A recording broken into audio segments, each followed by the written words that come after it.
Good afternoon, dear members of the media and the press. It is our great pleasure to welcome you here in presence, but also many connected remotely via Zoom to this press briefing at the end of a very successful first day of the Global Space Exploration Conference, GLEX 2021. We are delighted to welcome here Professor Pascal Ehrenfreund, IEF President, and Mr. Dmitry Rogozin, Director General of Roscosmos. And let me ask Professor Ehrenfreund to start with a short resume of today's day. Дамы и господа, добрый вечер, представители прессы. Мы рады вас приветствовать, те, кто присутствует в нашем зале очно и кто сейчас смотрит трансляцию нашей пресс-конференции по сети интернет. Добро пожаловать на пресс-конференцию, посвященную результатам первого дня работы и успешного дня работы конференции GLEX 2021. Позвольте вам представить наших участников пресс-конференции. Это госпожа Паскаль Ehrenfreund, президент Международной аэронавтической ассоциации, и господин Дмитрий Олегович Рогозин, президент госкорпорации «Роскосмос».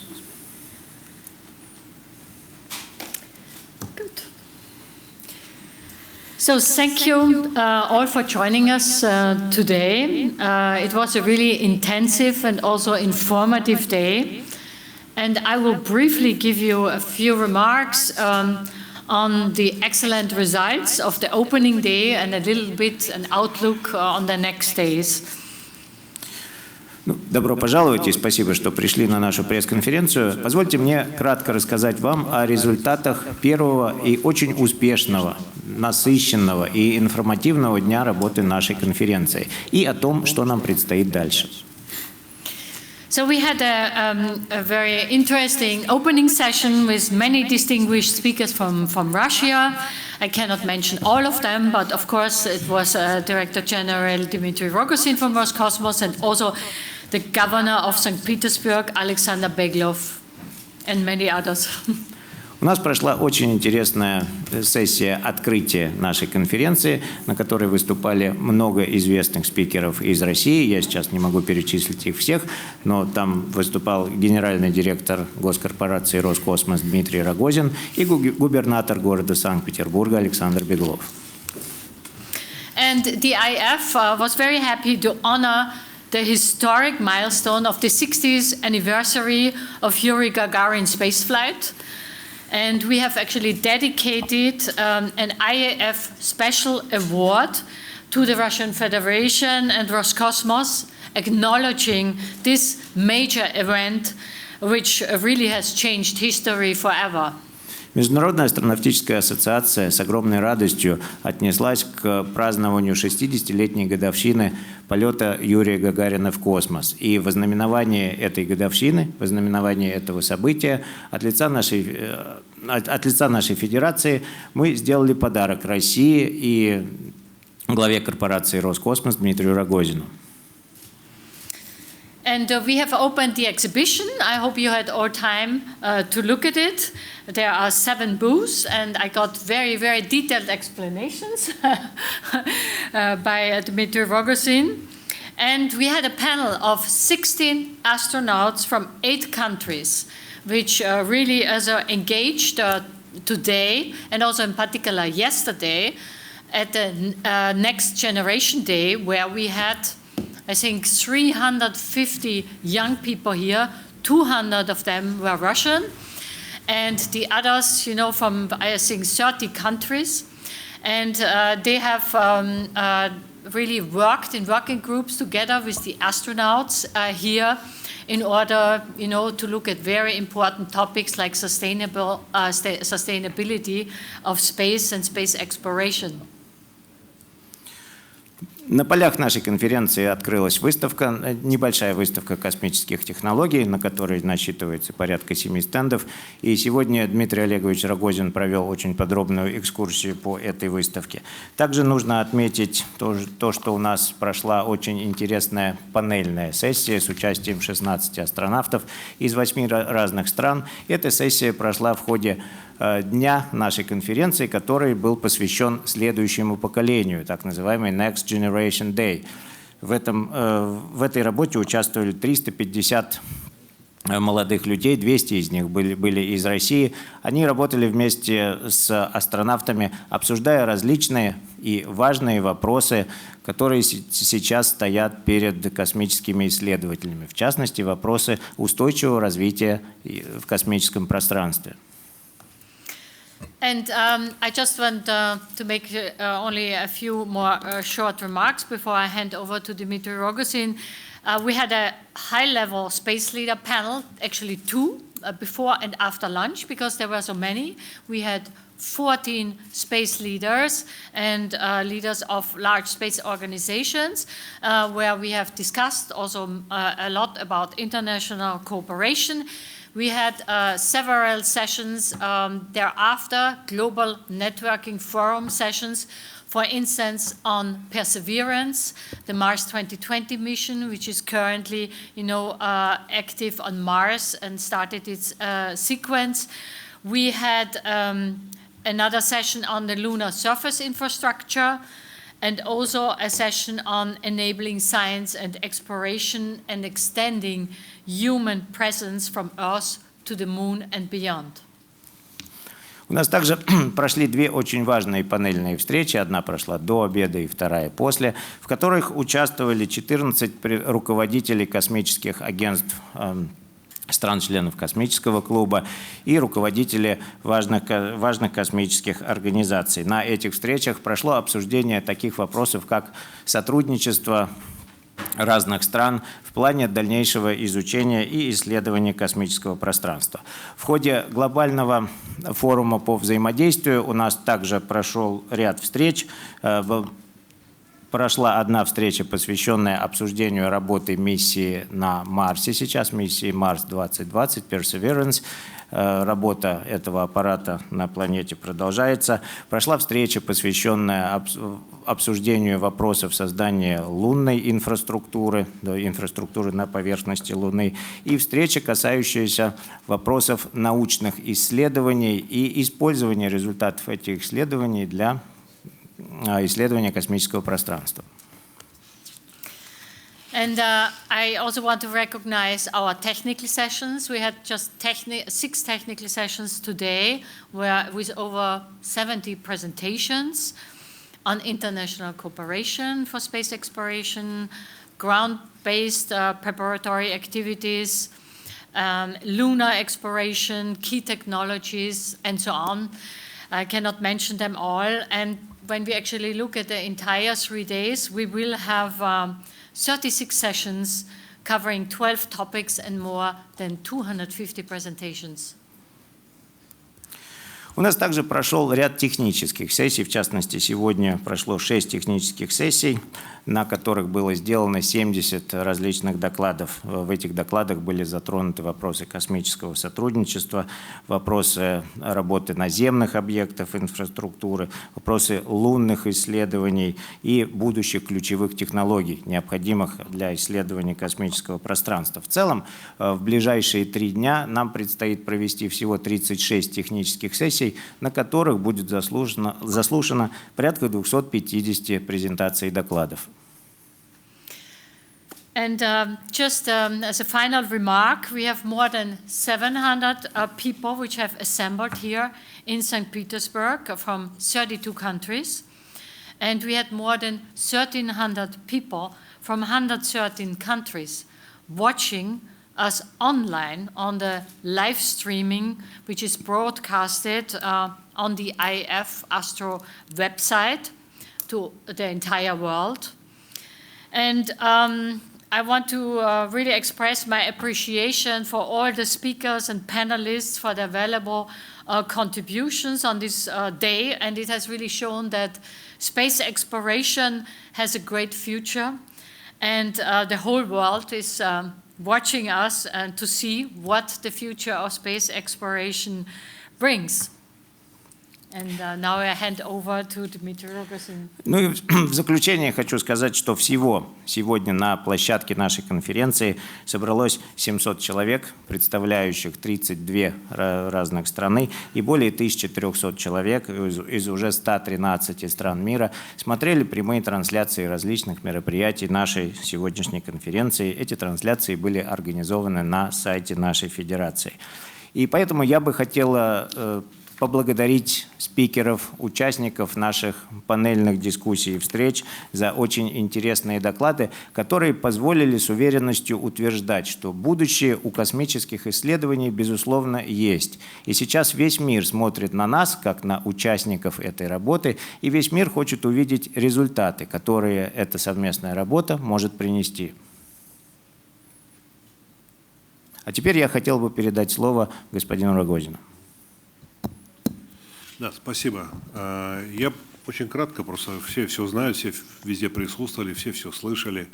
Просто хочу отметить то, что, с моей точки зрения, беспрецедентно все-таки широкое и серьезное представительство было ведущих космических агентств на этой конференции. Прекрасная организация работы со стороны главных организаторов, самой, значит, вот, как раз федерации. Ну и, конечно, спасибо городу за то, что вот непростой такой эпидемиологической ситуации, тем не менее, все организовано должным образом. Нам, может быть, повезло то, что у нас сегодня все-таки не 17 июня, день, с которого вводятся определенные ограничения, но, тем не менее, еще раз хочу сказать, мы сделали все возможное, чтобы участники чувствовали себя в полной безопасности. Важно то, что так много было ссылок на выступления наших участников. То есть, по большому счету, форум так ярко прозвучал, с моей точки зрения. И поэтому я благодарен как раз нашим друзьям за то, что они приняли решение именно в год 60-летия полета Гагарина провести это мероприятие здесь, в этой жемчужине России, в Санкт-Петербурге. Well, I'll be brief, simply because you have visited all these sessions and you know what this conference is about. Well, first and foremost, I would like to say that this conference had an unprecedentedly high level, and it was very well represented by representatives and heads of key space agencies from different countries across the world. I would like to thank organizers of this conference, the International Astronautical Federation, for doing a perfect job in terms of making sure that everything here runs smoothly. And I would like to thank administration of the city of St. Petersburg for providing this great venue and organizing this conference here in this wonderful city. Well, we are lucky that it's not 17th of July yet, because on the 17th of July, the governor of St. Petersburg is imposing further restrictions related to curbing the pandemic. But we tried to do our best in terms of ensuring your safety whilst you are staying here at the premises of the conference. And once again, I would like to thank the organizers for deciding to hold the GLEX 2021 conference here in Russia in commemoration of the 60th anniversary of Yuri Gagarin's flight to space. Thank you very much, Mr. Rogozin. And now I would like to open the floor for questions for the journalists here in the room. I would ask every journalist who asks a question to go to this corner and grab the microphone there. This is necessary in order so that you are visible to our audience that is connected from remote. The first question goes to Russia 24. Maybe you can introduce yourself first. Большое спасибо, господин Рогозин. А теперь я бы хотел передать слово представителям прессы для вопросов. Пожалуйста, проходите сюда, берите микрофон. И перед тем, как задать вопрос, прошу представиться. Первый вопрос, Россия-24. Добрый день, Егор Григорьев, Россия-24. Вопрос Дмитрию Олеговичу. Насколько мне известно, у вас состоялись в итоге переговоры с главой НАСА, с Нельсоном. Если возможно, расскажите кратко об их итогах. И второй короткий вопрос. Вы сегодня рассказали, что ни при каких условиях наши отношения не должны быть каким-то образом испорчены, в том числе, если мы взаимодействуем с другими космическими державами, в том числе с Китаем по лунной программе. А что, есть ли какая-то ревность при таком нашем взаимодействии с другими государствами? Спасибо. Вот если сейчас я уйду в рассуждение по поводу того, что наши отношения с американцами или наши отношения с китайцами вызывают у кого-то ревность, то я совершу самую глупую ошибку в своей жизни. Конечно, промолчу, я не буду говорить на это, но все равно, что я хочу вам сказать. Вот говорят о том, что существует такое понятие, как национальные интересы. Но странами управляют конкретные люди, с конкретным образованием, воспитанием, окружением, в котором они выросли. Поэтому во многом можно сказать, что странами управляют национальные страсти, а не национальные интересы. Так и здесь, в космической деятельности, тоже управляют конкретные люди, со всеми своими достоинствами и недостатками. Но комментировать это было бы с моей стороны неэтично. Это первое. Второе, что хочу сказать. Да, действительно состоялся продолжительный разговор с сенатором Нельсоном. Разговор хороший, второй уже по счету. Мы с ним договорились первую встречу провести в ближайшее время, уже очную, осенью, на одной из международных конференций в одной из заливных стран, скажем так. И потом мы ждем его, соответственно, в Российской Федерации. Мы продолжаем наш диалог по МКС. Я подчеркнул сегодня, что Нельсон является одним из тех сенаторов, кто всегда выступал за продление станции до 30 года. Для такого решения требуется провести колоссально серьезную работу, совместную работу с американцами, с другими участниками МКС по определению технического состояния станции в целом и ее отдельных модулей. Мы к этой работе готовы и думаю, что мы к ней приступим. Завтра к нам в Россию прибывают два высокопоставленных представителя НАСА. С ними будет встречаться Сергей Константинович Карикалев, значит, будет вести с ними переговоры именно в развитии сегодняшнего нашего разговора с Нельсоном. Поэтому все идет по плану. Я думаю, что в ближайшее время мы определимся с нашими дальнейшими перспективами. Just to translate the gist of the question, there were two questions. One was the question about the results of the meeting with NASA, which took place today between Dmitry Rogozin and NASA Administrator Bill Nelson. What was the overall outcome of this meeting? And also during one of the sessions today, Mr. Rogozin mentioned that just because we are developing our relations with other countries, our relations with previous partners should not sour any further. And what Dmitry Rogozin can comment on that. So all in all, the answer is that, so whether other countries are feeling jealous because we are planning to develop relations with other partners, and the response is as follows: if I now start talking about jealousy that other countries may feel, I would be committing a grave mistake. So I'm not going to elaborate on that. But generally speaking, there is such a thing which political scientists call national interests. And it is believed that countries are governed by national interests. But apart from national interests, countries are governed by people. And people have their own interests, background, education. And I think we can fairly safely say that countries and organizations are run by passions of those people who are at the helm. But I'm not commenting on this any further. And as regards the question about the outcome of my meeting with Bill Nelson, yes, indeed, we have the meeting tonight. And we agreed that there will be a meeting in person in autumn 2020, and we also agreed that at some point in time, Mr. Nelson would come to Russia. We have also touched upon the ISS issue, because Bill Nelson was one of the officials who suggested that ISS lifetime should be extended to 2030. And we, generally speaking, we are not against this option, but this would require a lot of work in terms of technical, in terms of establishing whether the station is fit, whether it will physically survive till 2030. So those were the points that we discussed. We also found out that there are two high-ranking representatives from NASA who are currently traveling from the USA to Russia, and these representatives would discuss those issues that we raised with Sergei Krikalov from our side. So this is an ongoing work, and we're planning to continue it.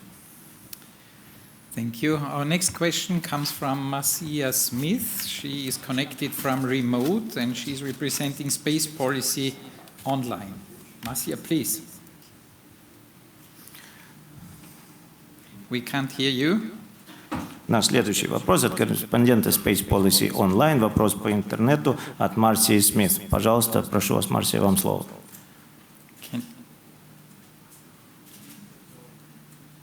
We don't have sound yet. There is no sound here. You must be on a mute. Yeah. Can you speak?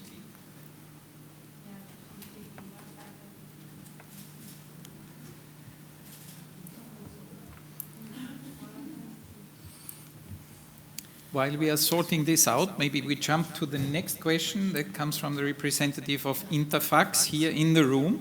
If you could please come forward to the Пока мы разбираемся с We'll get этими back to техническими сложностями. Marcia later. Следующий вопрос от представителя Interfax.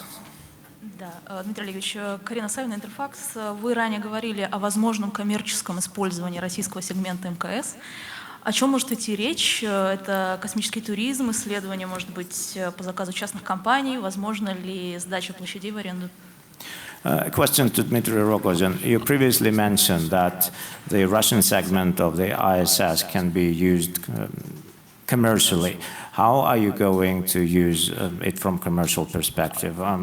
Do you think that we can accommodate space tourists there, or were you referring to scientific experiments which are run on behalf of private companies, or probably were you referring to leasing this segment to somebody else? Насчет сдачи площадей в аренду, я так понимаю, что, наверное, потребуется возить туда возможных арендаторов вместе с риэлтором. Они в итоге будут осматривать помещения и в итоге будут принимать решение, кто из них заплатит больше.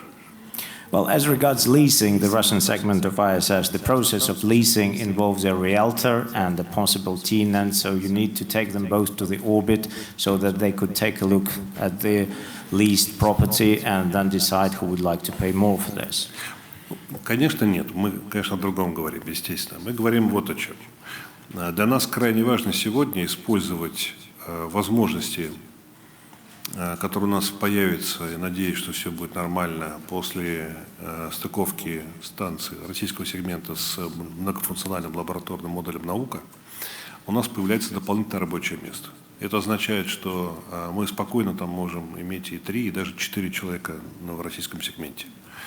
Это соответствующим образом означает то, что поскольку теперь мы себя снимаем ответственность за то, чтобы быть монополистами по доставке международных экипажей на МКС, и, наверное, договоримся с американцами по перекрестным полетам, тем не менее у нас появляются дополнительные места на кораблях и на станции рабочие места, которые мы могли бы использовать для расширения практики участия в полетах участников космических полетов, то есть непрофессиональных космонавтов. No, I was not referring to leasing this to anybody. The point I was making is this. After ISS successfully docks with the Nauka research module, we would have extra space available for us, and that extra space would be enough to accommodate 3 or maybe even 4 people. And since we are no longer a monopolist in terms of delivering astronauts to the orbit, we also have extra seats which will be available on board of our spacecraft, and we have extra room available in the Russian segment of the ISS, and we can put this room for commercial use. Like, for example, we can increase the number of non-professional astronauts traveling to the International Space Station. Честно говоря, нам не хотелось бы все монетизировать. Это не очень честно в отношении такой важной программы, как программа Международной космической станции. Поэтому мы не будем перебарщивать с космическими туристами, даже если будет поступать достаточно много заявок. Мы будем как минимум половину наших возможностей ориентировать на проведение на борту МКС научных экспериментов с участием самих разработчиков этих научных экспериментов. And we would like to fully monetize the capacity that we have at the International Space Station. It simply won't be fair in relation to that project. So we will not be sending too many space tourists, even if we have too many applications. And some of this space would be allocated to scientists and to those who design their own science experiments, which will further be run on board of the ISS. Сейчас в этом году в рамках проекта «Вызов» Центр подготовки космонавтов отрабатывает не сокращенную, а полноценную, но просто сжатую по времени программу подготовки участников космического полета. Она может стоять примерно с 4 месяцев. Раньше на нее уходило 6 месяцев, но это было связано в том числе с языковой подготовкой.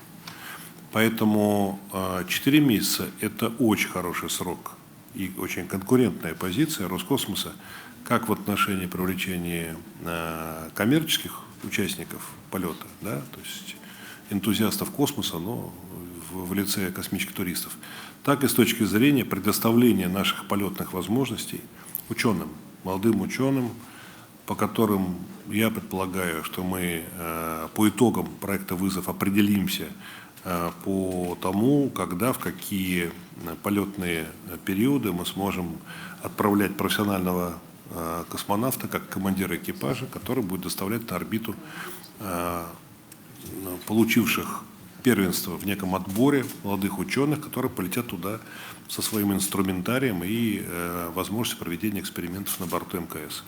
Я уверен, что это подстегнет колоссальный интерес в российской науке именно к Международной космической станции и к отработке не только медико-биологических, но и нового свойства экспериментов на орбите. «Вызов» для этого является первопроходчиком. Он фактически открывает технологию для дальнейшего использования. Currently, our cosmonaut training center is working on the project called VISOF, or Challenge in English. And this project is focused on creating not a shortened but more intensive training program for cosmonauts, which is intended to prepare them for a space flight. The standard training period is 6 months, which also included studying a Russian language. And the more intensive training program would take only 4 months. We believe that 4 months is a short enough period of time which may lure space enthusiasts into thinking about taking this program. And it may also be quite attractive to our scientists who may want to travel to the orbit and take their equipment with them in order to run scientific experiments on board of the International Space Station. We need to further agree on the technical details of this flight. We need to establish who would be in charge of the entire crew. So there must be a professional cosmonaut as the crew commander who would be in charge of non-professional astronauts like space tourists and scientists who would be traveling as part of the same crew. I believe that after all the details of the VISOF project are finalized, that would be a tremendously interesting opportunity for our scientists, and that would open a completely new avenue of different kinds of research in the area of medical research, biological research, material science, and many other areas. Thank you very much. We now again try to move to our remote media. Marcia has let us know that her question was already answered now. So we move on to Jeff Faust from Space News. Jeff, your question, please. Hello, can you hear me? Yes, perfect, thanks. Excellent. A question for Director General Rogozin. What countries have you been in discussion with regarding potential cooperation with China on the International Lunar Research Station? Thank you. Вопрос генеральному директору корпорации Роскосмос Дмитрию Рогозину. Дмитрий Олегович, скажите, пожалуйста, а с какими странами вы уже вели переговоры в плане приглашения их к участию в проекте Международной научной лунной станции, который планируется вместе с Китаем? У нас завтра будет в 14:00 здесь презентация этой совместной российско-китайской, но открытой для всех остальных участников программы. И думаю, что не будем забегать вперед и предварять завтрашние события. Но могу сказать то, что мы активно ведем переговоры со многими участниками. Это делаем мы и делают китайские коллеги. Мы сверяем наши планы с кем, кто, как говорится, уже переговорил. Вот. Но самым крупным партнером, таким коллективным партнером является Европейское космическое агентство. Tomorrow at 2 p.m. Here in this room there will be a presentation of this project, and I would say that it's a joint Russo-Chinese project, but other countries are free to join. And indeed, we are in negotiations with a number of countries, and the Chinese party is also having similar negotiations with prospective partners, and we keep in contact with each other to make sure that we remain on the same page as far as this project is concerned.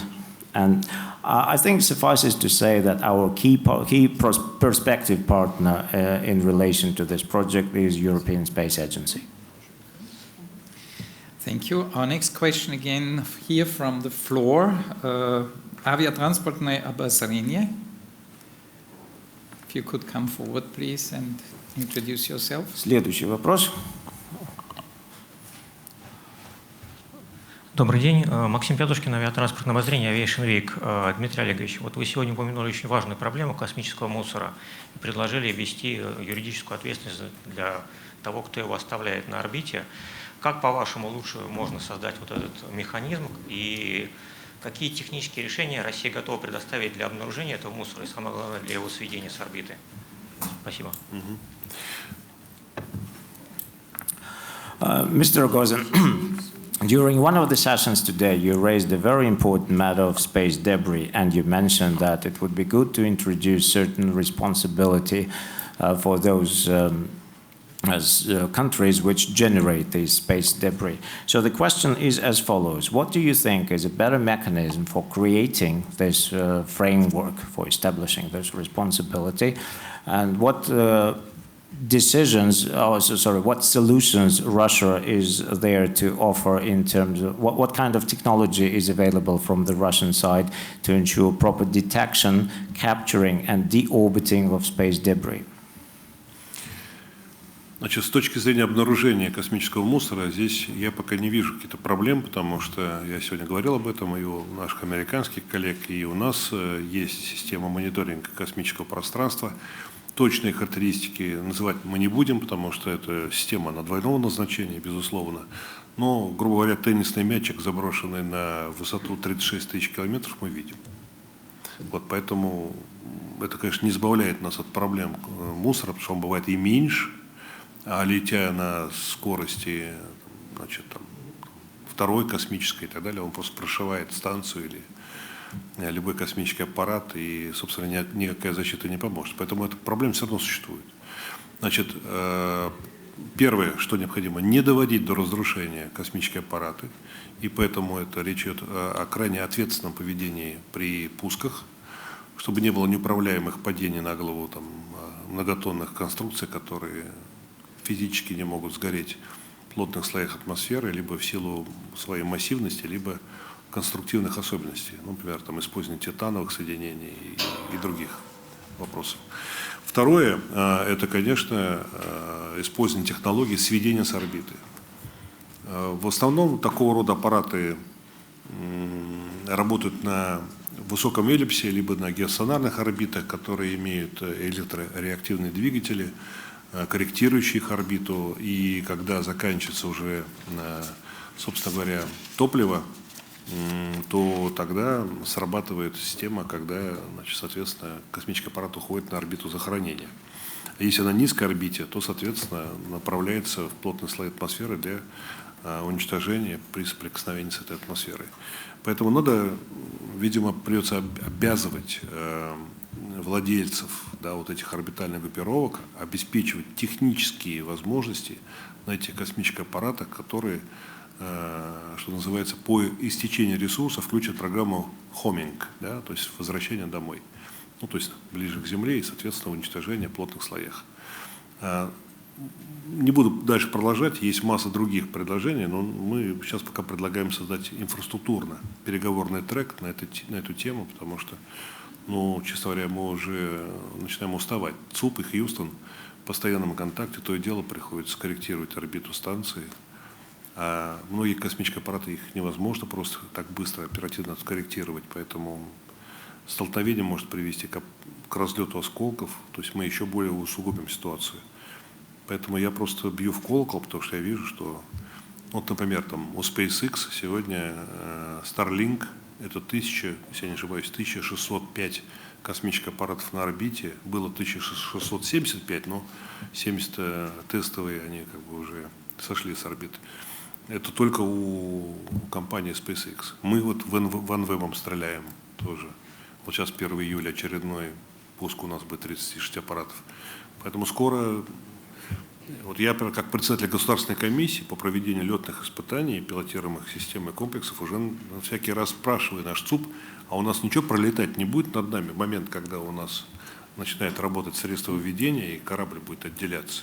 Мы там, когда людей отправляем, имеем полное понимание, что ни с кем и ни с чем не столкнемся. Вот каждый раз уже сейчас приходится этим заниматься. Поэтому опасная история. Надо, безусловно, принимать меры и договариваться друг с другом. So as regards the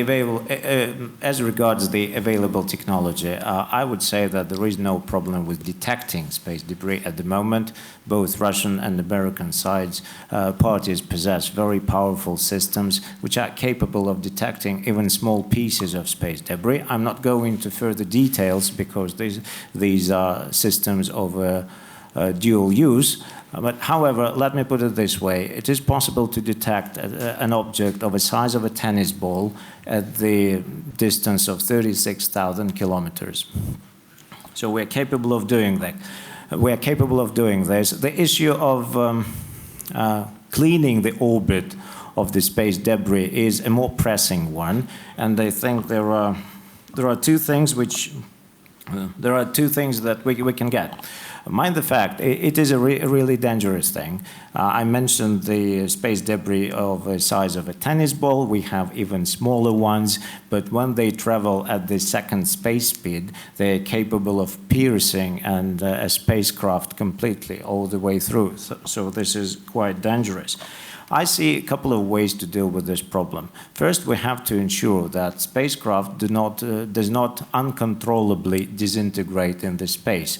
And I'm talking about reliability of space launchers. We need to make sure that bulky structures that we launch into the orbit do not start flying uncontrollably, and just because of their size, they are not capable of fully burning in the atmosphere, or they are not capable of burning because of the materials they are made of. If there is some fire-resistant materials like titanium alloys, that may also happen.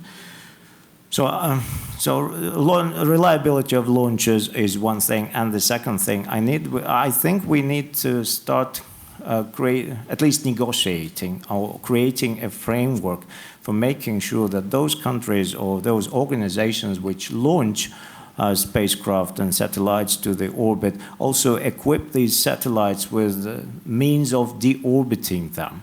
I mean, like for example, I'm referring to installing an extra engine that would switch on after the spacecraft or satellite is decommissioned, and that engine would take the satellite away from the intensely populated orbit and would drive it into the atmosphere where it would finally burn, or would take it into another less populated orbit where it would be completely harmless. So we need to think about creating this technology, because this is a serious issue, and I have to say that our Space Flight Control Center is tired of getting in touch with the Space Control Center in Houston because we have to constantly correct the orbit of the International Space Station in order to avoid collision with space debris. And there is quite a lot of material flying up there in the orbit, like take the Starlink system, for example. The total size of that constellation is 1,600 satellites, 1,605. There was 1,675, but 70 were deorbited. And OneWeb is another contributor of satellites on the orbit. Like, for example, on the 1st of July, we have another scheduled launch. We are planning to launch 36 satellites belonging to OneWeb. So that issue is there. And now every time we have a launch, especially when we have a manned mission, as the head of the launching committee, I find it necessary to ask a question and get a confirmation that there is no risk of collision, and our spacecraft, the one that we are about to launch, would not collide with any piece of a space debris. Thank you very much. Our next question comes again from a remote journalist, from Irene Glotz from Aviation Week. Irene, can you hear us? Go ahead. Следующий вопрос от журналиста Aviation Week.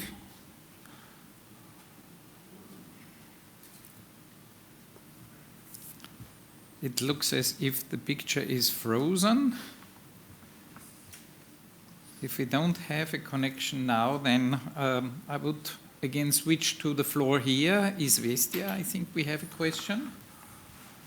У нас, к сожалению, нет сейчас связи с Aviation Week. Вопрос от корреспондента «Известия».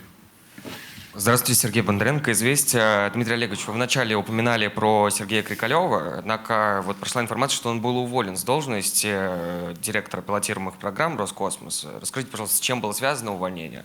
И неужели оно действительно было связано с критикой в адрес коммерческого фильма, который будет сниматься совсем скоро? Спасибо. The question is to Dmitry Rogozin. Mr. Rogozin, you mentioned Sergei Krikalev, but previously we found out that Mr. Krikalev has been dismissed from his position of deputy head of Roscosmos and director of manned flights. Why was he dismissed from this position, and does that decision have anything to do with the critics that he had in relation to the plan to send non-professional astronauts to the orbit? Если нескольким обезьянам дать информационные гранаты, то они взорвут весь интернет. Let me put it this way: if you give information grenades to several monkeys, they would blow up the entire web, the entire internet. Сергей Константинович ниоткуда не уволен. Это фейк, он работает в госкорпорации. У нас с ним договоренность о формировании так называемой эксплуатирующей организации, которая должна взять на себя функцию обеспечения текущей деятельности Международной космической станции. Mr. Krikalev has not been dismissed from Roscosmos. He is still working there, so this is completely inaccurate and fake information. We have an agreement with him that he will be put in charge of an operating company, the one which would be responsible for ensuring operations of the International Space Station. Дело в том, что на сегодняшний момент эту функцию ведет корпорация «Энергия». Но получается, что она делает модули, делает корабли и сама же еще эксплуатирует станцию. То есть это вызывает конфликт интересов определенный, когда кто-то заинтересован в процессе, а кто-то заинтересован в результатах. Поэтому нам важно сегодня создать организацию, которая будет опираться на несколько китов. Это ГОГУ, да, вот это главная оперативная группа, которая находится в энергии. Это ЦУП, который входит в состав ЦНИМАШа, это ЦПК. И более опытного человека, чем Крикалев, для того, чтобы управлять этой системой, я просто пока не вижу. At the moment, Energia Corporation is responsible for operating International Space Station. So on the one hand, Energia is producing space modules, and on the other hand, it is operating them. And there is a kind of a conflict of interest in this situation. We would believe that we would like to put a better structure in place, the one that would rely on the chief operator, on the main operating group on the one hand, then the Space Flight Control Center that belongs to that is in the scope of responsibility of CNIMASH, and the third pillar of that structure would be a Cosmonaut Training Center. And I cannot think of any better person to run this operating structure other than Sergei Krikalev. В каком качестве Сергей Константинович будет управлять этой системой, мы с ним договорились решить к понедельнику на следующей неделе. Что это будет? Или там главный советник корпорации, или он останется в своей должности, которая сейчас у него есть, исполнительный директор. Это вообще вопрос формальный. Я не очень понял, откуда у нас столько сбежавших из сумасшедшего дома людей, которые начали эту тему муссировать, спекулировать, пытаясь дискредитировать и внести какие-то странные нюансы в наши отношения. Еще раз хочу сказать, ситуация абсолютно рабочая, она связана с перспективным направлением нашей работы. Together with Mr. Krikalev, we have agreed that by Monday next week we will determine in what capacity he would finally be the head of this newly established structure. He may run this structure as a chief advisor to me, or he may retain his position of director of manned flights. But I have to say that this is a completely formal matter, it's an internal matter, and I don't quite understand why so many people are trying to give it extra significance and are trying to speculate on this so much. It's a completely working issue, and it will be dealt with as such. Я заинтересовался еще одним тезисом, который звучал в интернете, о том, что, значит, из Роскосмоса ушел там последний космонавт. Во-первых, как я уже сказал, он никуда не ушел. Сергей Константинович здесь, у нас он делегат этого мероприятия, участник моих переговоров с НАСА. И поэтому прошу просто прекратить это все писанину, она не соответствует действительности. Первое. Но есть второй очень важный момент, который сегодня хотел бы довести до вас. Это важную информацию.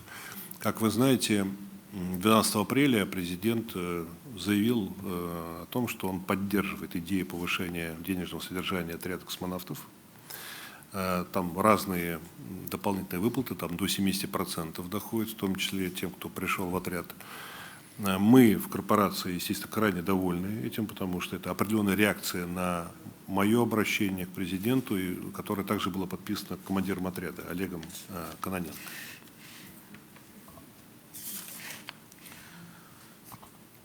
So, it was brought to my attention that there is another rumor circulating in the internet at the moment, and that rumor states that the last cosmonaut left Roscosmos. This is completely untrue. Sergei Krikalev remains a member of Roscosmos team. He is a delegate from Roscosmos at this conference. He is part of the team which is engaged in negotiations with NASA. So I'm urging you to stop these speculations. They bear no relation to reality. And another point, actually an announcement that I would like to make. You have probably heard that on the 12th of April, President of Russia has supported the idea of increasing salaries to our cosmonauts. We in Roscosmos were extremely glad to find out about this decision, because we see that as a response to many requests that have been sent to the President from our side and have been supported by, and I sent a letter to the President, and the letter was also signed by the head of our cosmonaut team. And finally that decision has been made. Так вот, вчера я подписал приказ перед вылетом сюда, в Петербург, суть которого следующая. Мы создаем в рамках научно-технического совета Роскосмоса, то есть считайте в структуре госкорпорации, специальный отдел, он будет так называться, отдел специальных экспертиз в пилотируемой космонавтике в составе всех членов отряда космонавтов. Они становятся, по сути дела, частью единой системы государственного заказчика, типа военной приемки, если так объяснить. Да?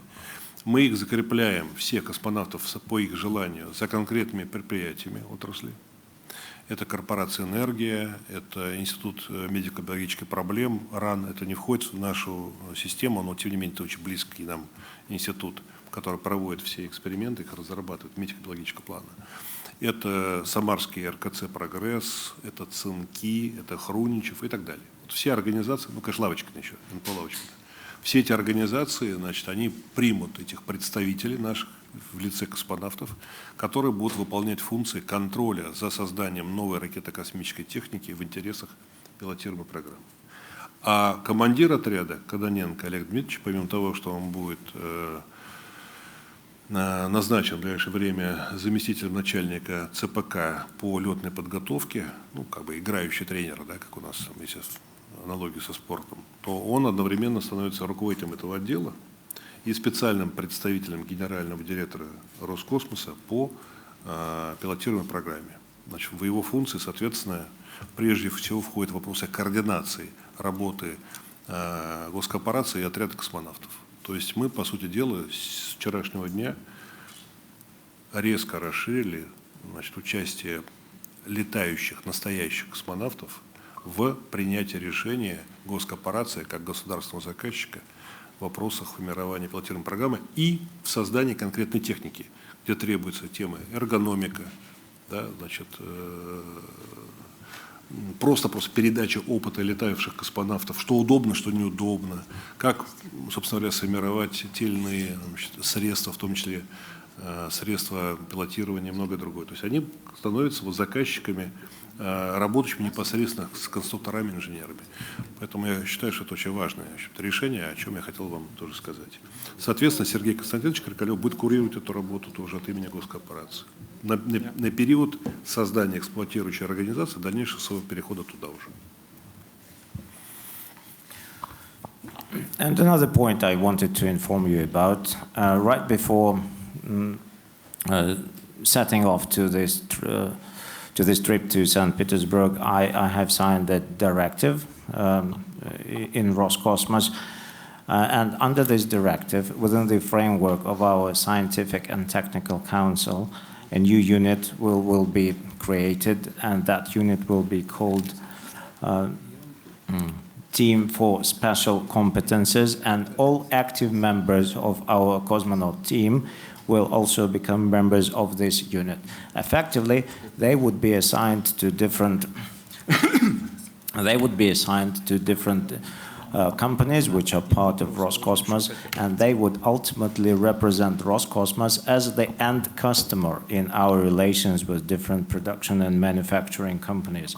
So these cosmonauts would be representative that Roscosmos would send to Energia, to the Institute of Medical and Biological Problems. This is not exactly the part of Roscosmos structure, but anyway, this is an organization with which we work pretty closely. There would be also representatives sent to Progress, that's a manufacturing site in Samara, to the Krunichev factory, to Tsenki, to the Lavachkin Design Bureau. And these cosmonauts would supervise the process of developing and manufacturing of space-related equipment. Oleg Kononenko is the deputy head of our cosmonaut training center, would also be the head of this group, and he would also work as my special representative in terms of overseeing the matters of this new unit that we create. By doing so, by creating this group of cosmonauts, we involve their participation, their active participation in the process of making decisions regarding manned flights, and in the process of making decisions regarding particular equipment that would be used by cosmonauts in space. And we value very much their input because they have a lot to say, they have a lot of experience in terms of using this equipment, they know the ergonomics parameters that this equipment should have. So we believe that this input will be really, really valuable for us. And Sergei Krikalev would work as the head of this entire group before he assumes position of the head of the operating structure responsible for operating the ISS, as I mentioned before. Да, и последнее самое, что я хотел бы сказать, поскольку вы спросили по поводу там, критики, не критики, хочу сказать, что проект «Вызов» — это новый совершенно для нас проект, это, по сути дела, такое сочетание самых разных экспериментов, новых практик в нашей работе. Мы отдаем себе отчет в том, что как неожиданные совершенно действия это может вызывать вопросы, критику и так далее.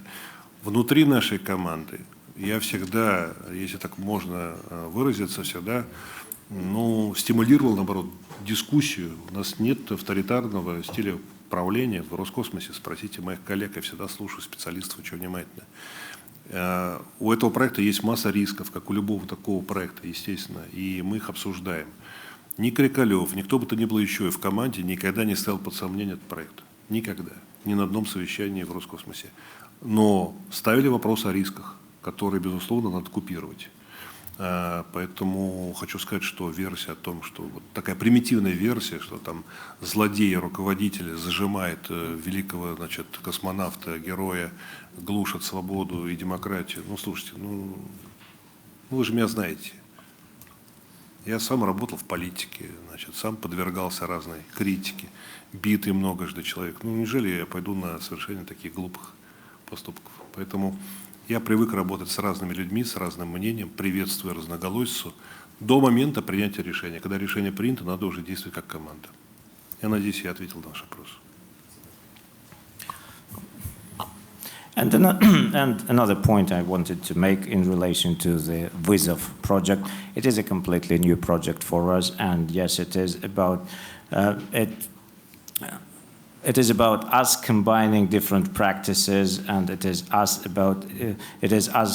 we are experimenting, we are combining different practices, and yes, these unconventional combinations may draw some criticism from those who are witnessing this work.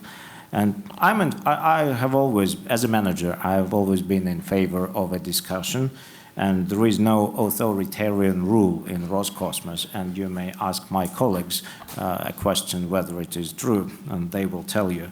And I'm telling you here and now that no one, neither Mr. Krikalev nor anyone else, has ever questioned the relevance of this VISOF project.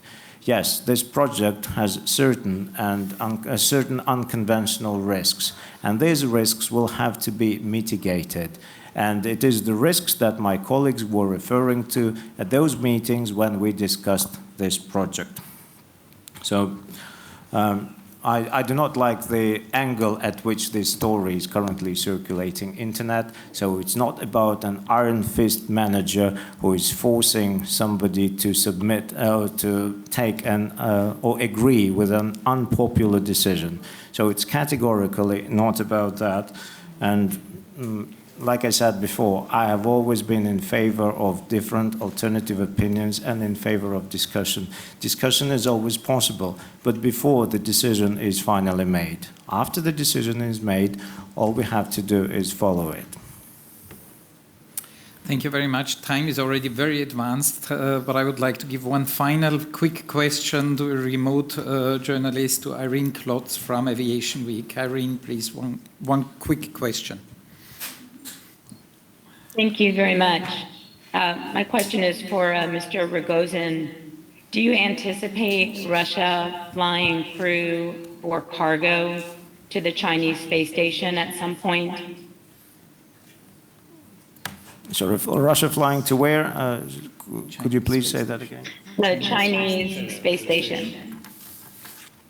Вопрос господину Рогозину. А вы предполагаете полеты российских космонавтов на китайскую орбитальную станцию? Отвечаю, предполагаю. The short answer to this question is yes. Хочу сказать, что мы это обсуждаем с китайскими коллегами, и это будет одним из элементов совместной работы в рамках создания международной научной лунной станции. Такая опция рассматривается, и здесь нет ничего удивительного. We are discussing this with our Chinese colleagues, and that will be part of our joint project that is focused on building international lunar research station. That would be a common practice, yes. Как вы знаете, орбита китайской станции несколько другая. Это наклонение не 51 градус, как у МКС, и не то, что предлагается для российской орбитально-служебной станции, там почти солнечно-синхронной орбиты.